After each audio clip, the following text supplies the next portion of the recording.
Hi, welcome to Bass Electronics instructional videos. Today what we're going to be taking a look at is how to properly adjust our SE 2012 stainless steel corrosion proof camera system. In order to do that, you will need several things. You're going to need a Phillips head screwdriver, or if you're lucky you got a powered one. I recommend the powered one if you're going to be doing several of these because there is a lot of screws to unscrew. And a flathead screwdriver, a small flathead screwdriver with which to unscrew or unset the set screws that are on the camera lens. And a service monitor. Service monitor available at Bass Electronics. You know, it's not 100% necessary to have a service monitor to do this, but boy, I tell you what, it makes it a lot simpler. The alternative would be to be making adjustments at the camera and calling back to the control room and saying, hey, is this the picture you want to see? Is this in focus? Is this better now? Is this better now?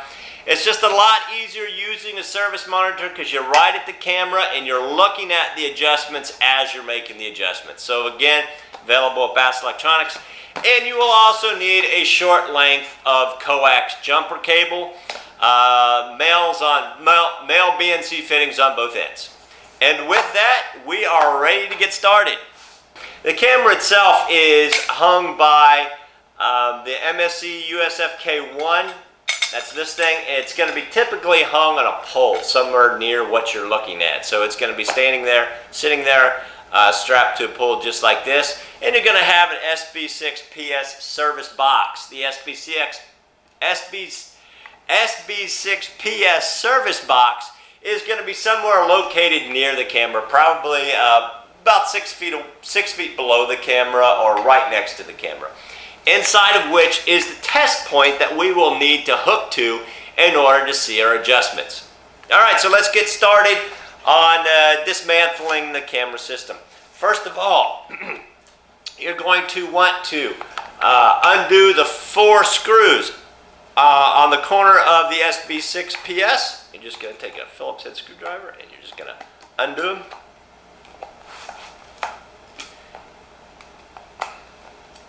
And inside, you're going to find, after you have removed the lid, you are going to find a terminal strip inside. The terminal strip is where you should have landed your original coax cable during the installation phase of the project. You will find the copper core and the braided insulator attached to the video and the common of the terminal strip. What you are looking for is the BNC connector. The BNC jumper or the test connection is where you are going to attach one end of your coax jumper cable. After you attach your coax lead to your test strip on your SB6PS, we are finished with the SB6PS and we can ignore that for now. What we need to do is take a look at our stainless steel SE 2012 enclosure and get into that. First thing you're going to want to do is you're going to want to turn around and loosen that CGB that's in the back. Alright, loosen the CGB. That's going to allow the cable to pull through so that we can get our camera out of here. And I tell you, as many times as I've done this, every time I unscrew this thing, I tell myself I have got to remember when I'm finished with everything to screw this back and tighten it because this is what's going to give you, this completes your gas tight enclosure, your gas tight seal on the enclosure. And inevitably, you know, 6 times out of 10, I forget to do it. I got to go back and take a look at it, make sure I've done it. So do that too. Okay, then you're going to go ahead and you're going to loosen the keyed screws on your enclosure.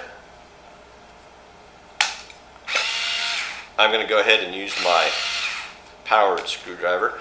And then you're going to loosen the 6 stainless steel screws in the middle of the faceplate. And what these screws do, these screws actually tighten down a gasket that's inside the enclosure, and that's what completes that gas tight seal. Once you got all those loosened, you should feel now that the enclosure can is looser. It's still got a couple of grippers. All right. All my screws are now loosened. And I'm going to rotate the faceplate so that my keyholes line up with the screws, and the screws will pull away. The screws will feed themselves through the keyhole, enabling you to separate the enclosure from the camera. Now, one of the coolest things about this camera system is the fact that you can remove the enclosure and still have the camera hanging in place. The camera's not only hanging in place, but the camera is actually still looking through the glass front cover, enabling you to focus the camera through what the camera's actually looking through, as opposed to having to separate the camera from the enclosure and working on and adjusting the camera and then having to put the camera back into enclosure. It slightly adjusts the focus as it has to look through another piece of glass, something denser than air. All right, now that we have separated the camera enclosure, we can actually see the camera inside. The camera inside consists of two pieces, the sensor body and the lenses. All right, the sensor body consists of two circuit boards, one of which you will see a small joystick. This joystick is what's going to allow us to access the camera's menu system to do some adjustments on the camera. And then you have the lens. The lens has two set screws. Screws tighten down adjustment rings. We're going to loosen these set screws in order for us to be able to easily move these adjustment rings. The adjustment ring closest to the sensor body is used to adjust the field of view, and the one furthest from the sensor body is used to do fine focus. Alright, so I've opened up my camera. I've plugged in my test monitor to the camera so that I can see what it is that my camera is seeing. And I've displayed that on a 19-inch monitor. I'm kind of cheating for videotaping purposes. I'm going to use a 19-inch monitor just so that it's more easily seen. Otherwise, my little test monitor, while it's perfectly good for the field and for me to be able to see, the video camera that I'm using just will not be able to see it well at all. So I have my camera opened up. I've got it plugged into my 19-inch monitor, and I'm going to go ahead and adjust its focus.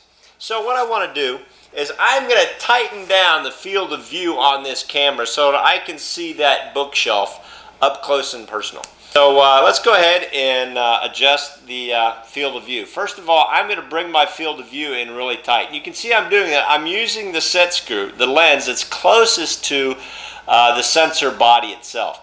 I can back out or I can bring it in close. You can see as it goes out of focus, that picture is getting bigger, right? It's getting bigger, bigger, bigger, bigger, bigger. Now I'm all the way zoomed in there, and I'm going to use the lens, the set screw of the lens that's closest to the glass of the camera enclosure, and I'm going to use that now to bring that into focus. And there it is. All right. There it is. And you kind of use both lenses in conjunction with one another to really get that picture in sharp. And once you like it, once you think, hey, that looks great, what we need to do now is we need to access the camera's menu in order to open up the iris all the way. We're going to open up the iris all the way because there's an opportunity when the iris is opened all the way for our depth of field to slightly change. So what we want to do is we want to fake the camera into thinking that it's nighttime and that it has to open its iris all the way.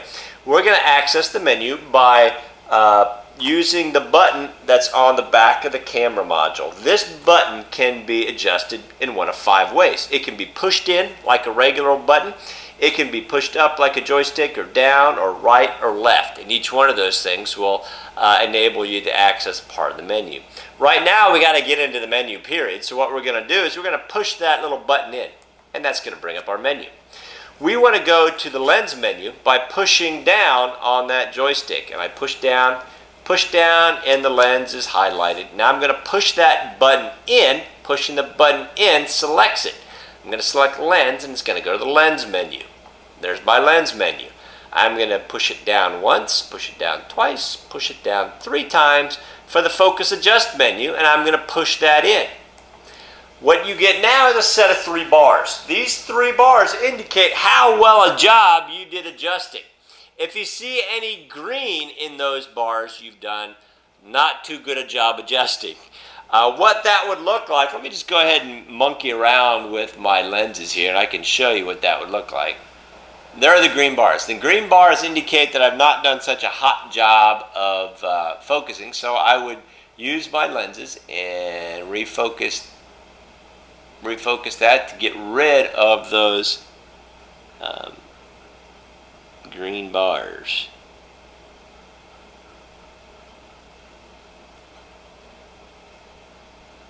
And really, as I'm looking at it, I rarely use the green bars just because the green bars on this small test monitor, the green bars on a test monitor, like that, you just can't see them.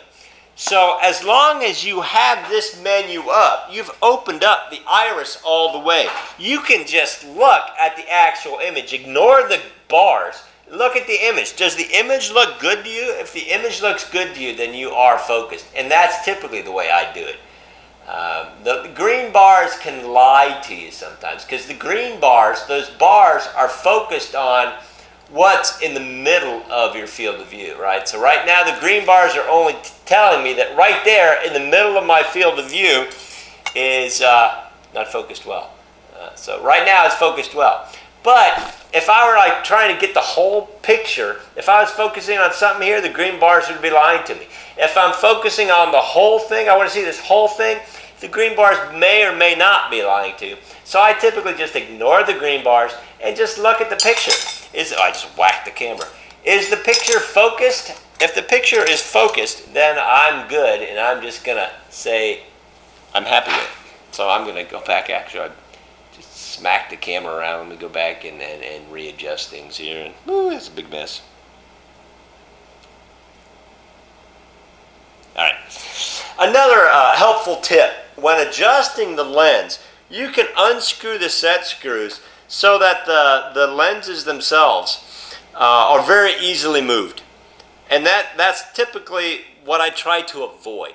Because if you do that, all it takes is if you're slightly fat-fingered, you can adjust those lenses without even trying. So what I typically do is I tighten the lenses down just a little bit, just so it's kind of tough to move them, but I can still move them. And that enables me to make fine adjustments without having to worry about slightly bumping them and knocking everything askew. So it gives you enough resistance so that you can do that fine adjustment without having fear of accidentally brushing against it and messing everything up. So don't loosen them all the way. Just loosen those set screws enough so where there's some resistance and you can tighten them. See, if I loosen them all the way, then, oh my gosh, they just move all over the place and it becomes really difficult to get it into focus. Every little bump I make makes huge differences in the fine adjust. So I tighten these set screws down, and that enables me, that gives enough resistance where I can really get in there and make those small little tiny movements to get a good focus. All right, so I'm happy with that. I don't see any green lines. I think it's a great picture. I'm going to go ahead, tighten those set screws down all the way, and I am going to back out of the camera menu now. And to do that, you just push that button in. It returns you one menu. I'm going to hit return, push down, and I'm going to push that in again and hit return. I'm going to go to back to the lens menu. I'm going to go all the way down and do the exit jump. And that takes me back to the exit menu. Now, I typically do save and exit, but we didn't do anything to the software that requires us to save it. We opened up the iris with the iris adjustment, and then we manipulated the lenses. That's a physical adjustment to the camera and has nothing to do with software. If we did something with the software, we would have to do save and exit. All right? For instance, if we went in and we adjusted the backlight compensation, we turned the backlight compensation on, then we would have to go and save and exit in order for that save to be changed. Otherwise, it would just default back to off if you didn't save those changes. And that's it. So all we got to do now is button our camera back up and we are finished. Alright, really putting it back together is just the opposite as taking it apart. You've got your keyholes. You're going to go ahead and thread the screws through the keyholes and then twist it so it locks it down. And this is where I go ahead and tighten the keyhole screws all the way. This is going to fix the enclosure to the front plate so it can't move while you go ahead and tighten down the screws that control the gasket. Alright, so you just want to do a flange tightening on this, where you just rotate, jump across the face plate and tighten down the screws. And then once you get them tightened with this, I come back with my Phillips head and just tighten them. You're going hand tight and then go a quarter turn past hand tight. Tighten them. That one's already tight. Tighten them, then quarter turn, hand tight, and quarter turn. All right, with the camera tightened up, now I just got to redo the SB6PS. So I'm unplugging my coax jumper cable. And I'm just going to put back on my lid and tighten down the screws that seal the lid. And that's all you gotta do. Thank you for watching this video once again, and give us. All right, and as I explained at the very beginning, I'm back because I forgot to tighten the CGB. You gotta remember to tighten the CGB or you will not have a bubble tight seal. So here I am and I'm tightening the CGB. Now it's finished. Once again, thank you for purchasing Bass Electronics. Have a good evening.